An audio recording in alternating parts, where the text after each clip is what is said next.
could improve one thing, I would say it would be the perception that the general public has about senior living. You know, I always think about whenever you go to like a fast food restaurant after you saw this commercial for a really delicious cheeseburger, and the cheeseburger looks perfect and there's perfect amount of sesame seed buns and the cheese is perfectly centered in on the patty. And then you go and you actually buy the cheeseburger and it's terrible and it's smashed and it's off center. Well, I think senior living is the exact opposite of that, where people think that they're going to have a bad experience or that this is a place that you go and you grieve the day you have to go into a place like that. And I would love for it, and then what they find is that in fact it's fantastic and it's better than they ever dreamed. I would love for people to understand what we really do. I think accelerating the perception, a positive perception about senior living, as it relates to recruiting workforce, specifically dining services. It's hard to find talented executive chefs and people to come to our industry. So I think we need to accelerate who we are, and that we're not nursing homes of 40 years ago. And the main thing is, I think, if I could change anything, it was how it's being marketed. Not that we're doing anything wrong. It's just maybe we ought to start earlier. Maybe convince the people who are 50 and certainly not later than 60 to put that in their long-term planning, and because most people are not going to die young, they're going to live longer. We got to recognize that, and that's not a bad deal. Some people said, "Well, I don't want to grow old." I said, "I do, because the alternative is not acceptable to me, dying young." So those are the kind of things, I think, to help people think about the fact that growing old is not bad. And of course, the most important thing is to create a quality of life for our residents. The issue that I struggle the most with is the regulatory impact on our ability to be able to do that.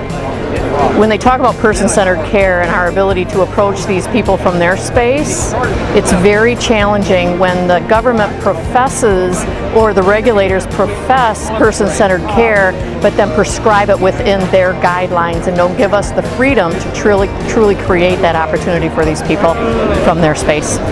If I had a magic wand and improved one thing in senior living, I think it would be to create this sense of wonder about the senior living industry, and bring more people in, younger people into the industry to work in the industry and understand how important it is to our seniors to have a comfortable retirement that they are looking forward to and happy about. And I think that this kind of bringing all the generations together in that environment, it would be the best thing for this world.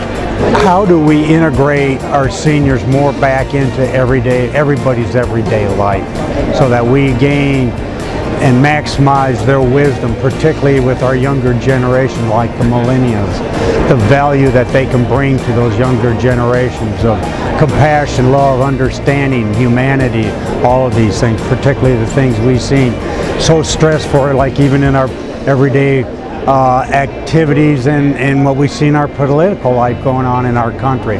I think there's the warmth and the kindness there and the years of experience and knowledge, and I think we really miss out on most of that.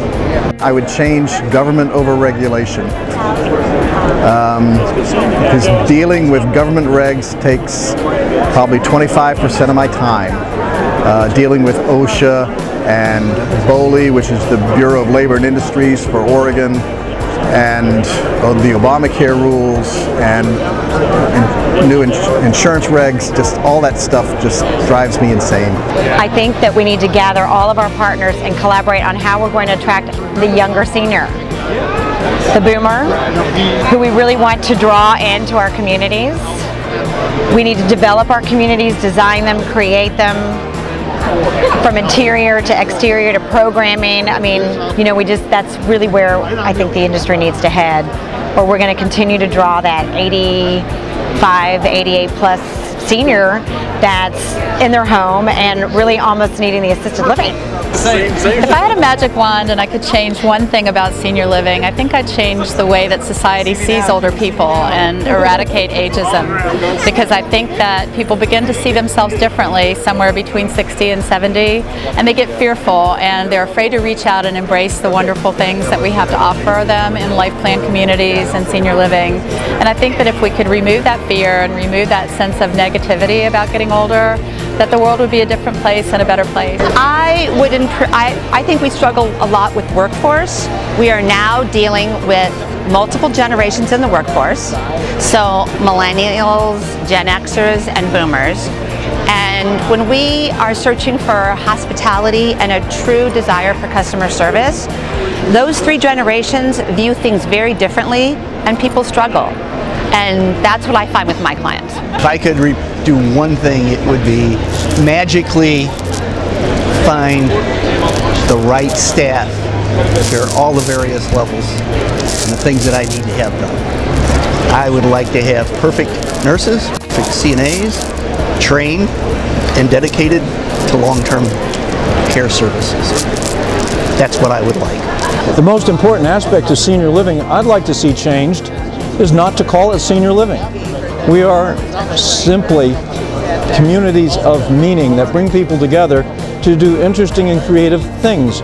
We happen to be in a third phase of our lives, our 70s, 80s, and 90s, and my responsibility as CEO is to make sure these communities come together to build people up, strengthen people, and to use the resources well so that we can have really good years and discover new things in our 80s and 90s. I would educate CNAs and give them the most education they could possibly handle so that they can provide the best care, because they're frontline staff to our residents, and without them our industry wouldn't exist. We can't do without our CNAs. The one thing that I would like to see is a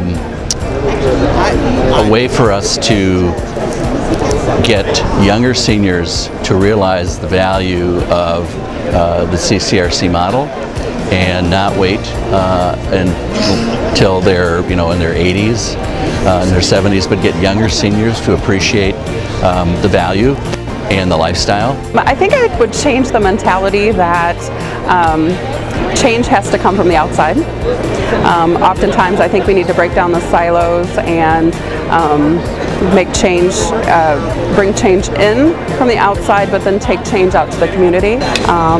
And I think, from my perspective, creating value by educating, providing resources. If I had the magic wand, I would change everybody's perception about what we're doing as an industry. Well, if I had a magic wand, the one thing I would do with senior living is make it more affordable.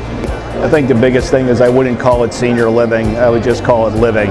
And I think that's how we need to be looking at it in the future. The one way that I would improve senior living is I would make sure that we are hiring more leaders. And by that, I don't mean leaders with a title that are necessarily in the C-suite, but that we have people that we're investing in leadership development throughout organizations, from those that are delivering care and services to middle management and all the way up. I would want to entice more people to come into the senior living workforce and find a way to really encourage people to work in long-term care communities, senior living, as nurse aides, medication aides, and registered and licensed nurses. The key thing is finding staff that also have an appreciation and a passion, and finding leaders in long-term care that have a passion to lead communities in the right direction, showing as a good example to those that work for them, and the residents that live and that they're caring for also have a passion. And so when they see that, they won't even care how much they know, is the old standby, until they know how much they care. If I had a magic wand, the one thing that I would say is to change the pace of decision making, particularly in not-for-profit senior living. So I think we could have a little greater sense of urgency and pick up the pace a little bit.